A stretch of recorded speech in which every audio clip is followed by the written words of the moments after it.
Yeah! What's going on, people, and welcome to the Blue Steel Podcast Show. I'm your co-host, LV Live, along with my co-host, Jeff. Jeff, what's going on, brother? Not much, man. How you doing? Doing pretty good, man. Just trying to stay healthy. Just trying to stay healthy with all this stuff going on with coronavirus and all. But, I'm doing pretty good. People, once again, thank you for coming on to our show. Thank you. Once again, please hit the like, share, subscribe button for the Blue Steel Podcast Show. And if you have any questions, statements, hit us up at bluesteelshow at gmail.com, bluesteelshow at gmail.com. Also, please remember, hit or come to our Facebook page, LV Live, JV Presents Locker Room Talk. Once again, my boy Jeff continues to put up great content every day on there. Please put some stuff up there. We'll come back. We could talk about it on the show. Please continue to support that and just continue to look out for great content that me and my boy Jeff put up there. Jeff, let's get Sure. right to it. My man, the NBA might be going in for a lockdown due to this virus, man. What you think about that? Yeah, man. I think it's pretty much inevitable. I think every all this. I hope. Hopefully, they don't stop the games. I mean, I know it's weird to play without fans, but and we can watch on TV. But I think they're definitely gonna end up shutting things down. I wouldn't even be surprised if, like, the NCAA champ, the Final Fours without people in the stands, which would be weird. A huge stadium with nobody in it. Um, But I think the NBA is probably going to do that. That's going to be like their last thing. But I think they're going to I think all the major sports are going to do that for a little bit at least, and then circle around, maybe see what happens for the playoffs. But I think that's pretty much going to happen. It's a matter of when that is. What you think? Yeah, man, I have to second that. Um, I think that that's what the league is leaning towards. You have to err on the side of caution, right, Jeff? Right. If something like this is going on, you have to really take the necessary precautions to make sure that everybody is safe, not just the players, but their families. Um, it's just something that's very important. I mean, the NBA and sports and those things are always going to go on, but life is, that comes first and foremost. Your health, that's second to none. So I just think Right. that for them to take that approach, and also too, I agree with you with the NCAA. That's huge because this is March Madness time. Yep. So I mean, they're gonna take a loss financially, of course, but until they get this stuff under control, I think it's the right approach to take. And then you gotta understand, baseball's right around the corner too, so that's another thing. Yep. Um, you They just used to have a lot more games, but I think that'll probably be the case with all of them. They put out that joint statement by NBA, Major League Baseball, Major League Soccer, and I forget the fourth. Oh, hockey, NHL. So they put out a joint statement earlier this week. So I think that's gonna happen across the board for a little while. They're doing it in Europe and stuff like that already. So and Asia as well. So I think it's gonna happen. yeah, I mean, hey, like I said, I just think it's the right approach to have. I mean, of course, until they have a vaccine that comes out to where they can stabilize this thing and get control of it to where people feel safe going out. Um, even I mean, I have people close to me who have to work from home. My wife, of course, she has to work from home, and um, it's a serious thing. It's touching on a lot of different levels of people's lives, and I know you're traveling today, brother. So please be safe out there. Thank you. Yep. Um, Thank you. so Everybody. yeah, Yeah, man. all right. So yeah, so people, so let's get into it. So of course, the coronavirus is at the center of everything, but if people have been sleeping underneath a rock, I hope you haven't been because LeBron has just been on a tear these last couple of games and has solidified that he still is the best player in the world. A lot of people have Giannis as their clear MVP. I don't think so. At 35 years old, I think the King in his 17th year, Jeff, is pretty much grabbing the league by a chokehold again and letting them know he is still the king. And this is his kingdom, Jeff. What do you think?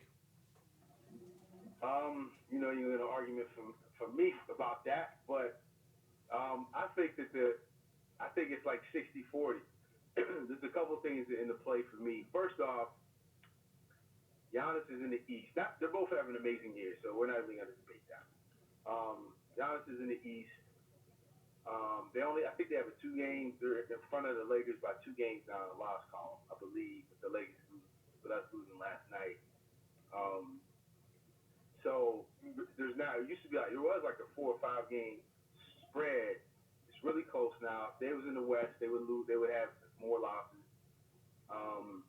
And he's just having a phenomenal year, man. So I definitely think it's open. Like I don't even think before, obviously these 2 showcase games in a row really has people talking now, which is really good because I don't think it should have been a slam door thing for Giannis anyway. Like I said, they're both having great years. You got to see how these last few weeks play out. Giannis has the knee injury right now. Hopefully it's nothing serious, especially for like the playoffs and things like that. But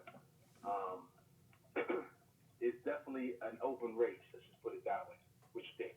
I know I'm gonna make a lot of people upset with this statement, but I don't even think it's close. I think LeBron has put the league on notice and everybody back on notice that when he's ready and when he's at full throttle and he's ready to go, there's nobody better on this planet. Hands down, Kawhi, KD, none of these guys. When LeBron is rolling, there's nobody better. There's no better team player. There's no better scorer when he wants to score. When he wants to play and he wants to shut things down, that's what he does.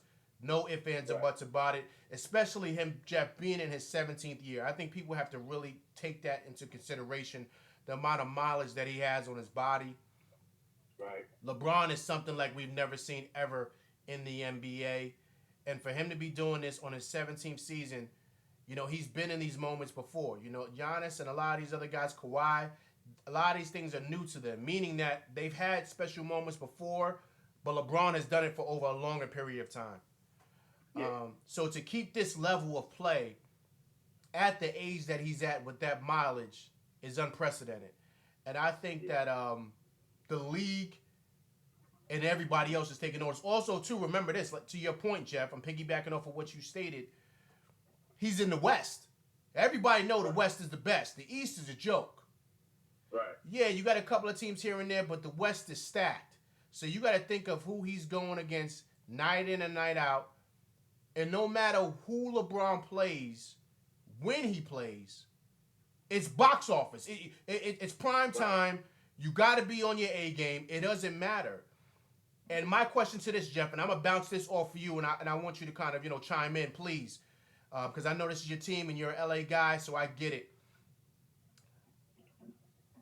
You can beat LeBron 1 or 2 times, right? But with that team that he has and with AD, you gotta beat LeBron 4 times in 7 games, and I just don't see nobody doing that, Jeff. What say you, my friend? I think the only team that has a chance is the Clippers. And you hear a lot of these quote unquote experts talking about the Clippers have the best roster on paper. That's great. You can have 42 people on paper, only 5 can play. And you're only going to play 8, maybe 9 in the playoffs. 10 through 12 is not playing in the playoffs. Those guys is on the bench. Because you going with your horses in the playoffs. And it might be 8 depending on the team. So when you have the best 2 players, because I don't care, I still think, to me, LeBron and AD, 2 of the top, especially with KD being out, they 2 of the top 3 players in the league. You know what I mean? So when you had those 2 on the floor, they got good shooters. Shoot a little better, but Green, KCP, even Rondo's been shooting better this year, one of his better shooting years. So they got a good squad, man. I like the pickups of Morris twin, and Waiters. You got to see how they fit him in. They need to get him in soon to fit him in, get him in the rotation. But I like the additions, man. They were good additions. They were winning players. But I think the Clippers are the only team that can challenge them. I do not think in a 7-game series, though. I would love to see the series, but I think that, the 2 stars are going to shine the brightest. And we saw that on Sunday. Those are the best 2 teams in the NBA. I think the they're both better than the Bucks. But I do think the Lakers should be the favorite. Clippers is close though. I mean, I'd love to see that in the conference finals. You know, that'll be nice. That'll be box office, like you said. Two other things to add to what you said about LeBron. One, whenever you play the Lakers, it's prime time. Like, no matter who LeBron is with, but it's the Lakers, period. So that makes it even bigger. It's a supernova now. Just like last night. That's Brooklyn's like championship. You know, that's just game 62 to the Lakers. You know, but they lost, you know, coming off of a high. So you got to remember that as well. Because every time they play somebody, they want to beat the Lakers. That's all everybody talks about. So that's something else people have to take into consideration. Don't nobody care about the Bucks. Don't nobody really care about the Clippers either. But when you play the Lakers, you're trying to beat them. Because it's LeBron and AD. So something else needs to be taken into consideration. Those are like the subtle things that people don't think about. They just want to look at numbers. That's all people look at is numbers. Oh, look at this plus minus. Like, man, look at the teams they play in the East, like you said. You know, they play in Orlando and Cleveland and, you know, all those squads. You kill those teams. They don't even be playing in the fourth quarter. It's like college basketball, you know. So you got to take that into consideration. So I agree with you. I don't know if it's a runaway like you think, because I don't think people are they're gonna look at his numbers. Like, you got people all about numbers now, as opposed to just looking at the game and like whose impact is bigger on the game. LeBron, easy. That's MVP. I totally agree. I think that it's just my opinion. I just think that when you kind of, you know, when you're a ball player like how we are, Jeff, you know, you ref, you play ball, I play ball myself. You know, you understand there's levels to this, and LeBron is on a totally different level than everybody else. You know, it's totally to your point. He's playing basically on center stage every night because he's with the Lakers. Yep. So he can't afford to kind of have a bad night. He can, but if he does, it's pretty much, it's like high beams on him. So Right. the amount of pressure that he has to deal with night in and night out, season to season, is like no other. So a lot of those guys like Kawhi played in San Antonio. He played in Toronto. Greek Freak just played in Milwaukee. KD just played in OKC and Golden State. So, I mean, the list goes on, right? All those guys have not played in major markets. LeBron has done that twice, playing in Miami and playing in LA. So you have to understand the amount of pressure that comes with that, and just being who he is, and being on that Mount Rushmore. Excuse me, Mount Rushmore of basketball. Right. Carrying the league. Right. LeBron's been longer than any player in history. Right. So I just, yeah, man, Jeff. So I just think that's why I feel like it's a runaway. I understand it's numbers, but you have to take everything into account and understand the amount of years that he has on these guys. He's in his 17th season, man. I want to see anybody in their 17th year doing what he's doing. Nobody has, ever. You know, like, I mean, just, you know, so to me, that's why I say that. And one thing I am going to say, with the addition to waiters is huge now, because now LeBron has got a guy that can create his own shot. Right. Off the dribble, off the bounce. LeBron hasn't had a player like that since D-Wade and since Kyrie. So now you give him that.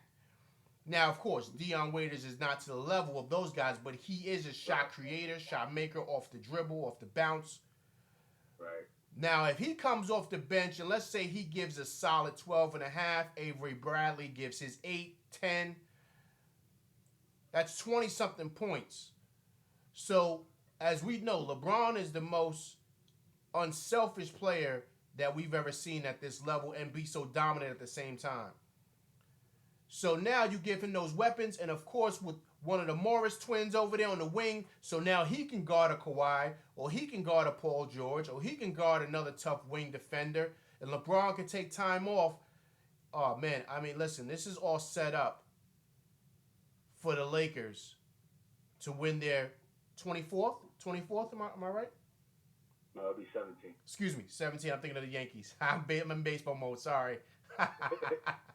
17th championship. It's all prepared. It's all locked in right there, Jeff. I mean, I just think sign, seal, delivered, book it. Let's put it on FedEx, man. Send the championship to LA. I think that's where it's going to be. We'll take it. And two other things Giannis on Sunday, which was big for a lot of the game. And then two, what was the other? I forget the other point I was going to make. Oh yeah, I said it already. But his prime of his career has been like ridiculously. Like nobody else has had a prime this long. Not Jordan. Nobody. Cause he's still in his prime. Like he's still playing at the highest level in the league. You know what I mean? Like he's not dropped off yet. So last year was an aberration. He got hurt, but I mean, even last year, his numbers was great. You know what I mean? Like his numbers was down. He averaged like 26, 8, and 7. Like really? That's down. So he's a specimen, man. Like he's a special player. Hopefully, people appreciate the greatness.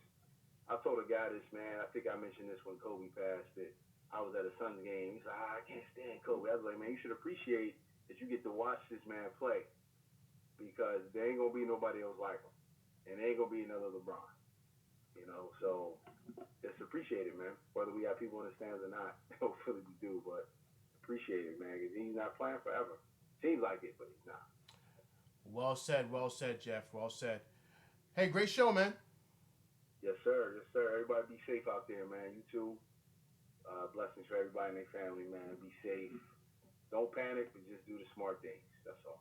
That's right. That's right. Definitely do that. Well said, Jeff, man. Leave some toilet paper for people. well said. Hit us with questions, statements, anything that you have about the show. And once again, hit the like, share, subscribe. And please, on Facebook, look up our group. If you want to invite, just send us an invite request on JBLV Live Presents Locker Room Talk. Like I said, once again, great content that my boy Jeff is putting up. And if you have any type of comments about the show or anything you want us to touch on for our show, put it on that group chat and we'll definitely discuss it and we'll bring it up. That's not a problem, man. We definitely appreciate all the love and support. Hey, Jeff, man, safe travels, brother, and I'll speak to you soon, man.